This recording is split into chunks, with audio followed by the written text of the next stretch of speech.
ಮುಂದಿನ ರಾಶಿ ನೋಡೋಣ, ಮಕರ ರಾಶಿ. ಸೊ ಮಕರ ರಾಶಿಯ ಜೂನ್ ತಿಂಗಳ ಟಾರೋ ಭವಿಷ್ಯ ಯಾವ ರೀತಿ ಇರಲಿದೆ?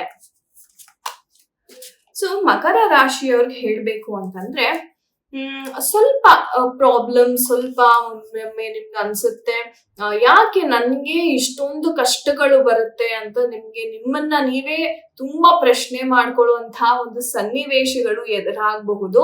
ಬಟ್ ನಾನ್ ಹೇಳೋದಿಷ್ಟೇ, ಜಾಸ್ತಿ ನೀವು ಅದಕ್ಕೆ ಗಮನವನ್ನ ಕೊಡ್ಬೇಡಿ. ಯಾಕಂತಂದ್ರೆ ನೀವು ಕೆಲವೊಮ್ಮೆ ಏನಾಗುತ್ತೆ, ತಾತ್ಕಾಲಿಕ ಇರ್ತಕ್ಕಂಥ ಪ್ರಾಬ್ಲಮ್ಸ್ ಏನಿರುತ್ತೆ, ಟೆಂಪರವರಿ ಪ್ರಾಬ್ಲಮ್ಸ್ ನ ನೀವು ಸೀರಿಯಸ್ ಆಗಿ ತಗೊಂಡು ನಿಮ್ಮ ಫ್ಯೂಚರ್ಗೆ ಅಫೆಕ್ಟ್ ಆಗೋ ರೀತಿ ನೀವು ನಿರ್ಧಾರವನ್ನ ಮಾಡ್ಬಿಡ್ತೀರಾ. ಆದ್ರೆ ನೀವು ಫ್ಯೂಚರ್ ಅನ್ನ ಸಹ ಮೈಂಡ್ ಅಲ್ಲಿ ಇಟ್ಕೊಂಡು ನಿರ್ಧಾರವನ್ನ ತಗೋಬೇಕಾಗತ್ತೆ.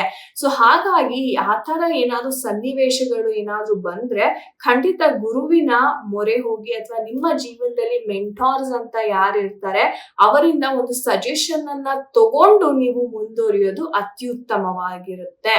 ಅಂಡ್ ನಿಮ್ಗೆ ಹೇಳ್ಬೇಕು ಅಂತಂದ್ರೆ, ನೀವು ಎಷ್ಟೇ ಕಷ್ಟಪಟ್ರು ಖಂಡಿತ ಕಮ್ ಬ್ಯಾಕ್ ಮಾಡೇ ಮಾಡ್ತೀರಾ. ಈ ಪ್ರಾಬ್ಲಮ್ಸ್ ಏನಿದೆ ಅದು ಜಸ್ಟ್ ಒಂದು ತಾತ್ಕಾಲಿಕ ಮಾತ್ರ ಆಗಿರುತ್ತೆ.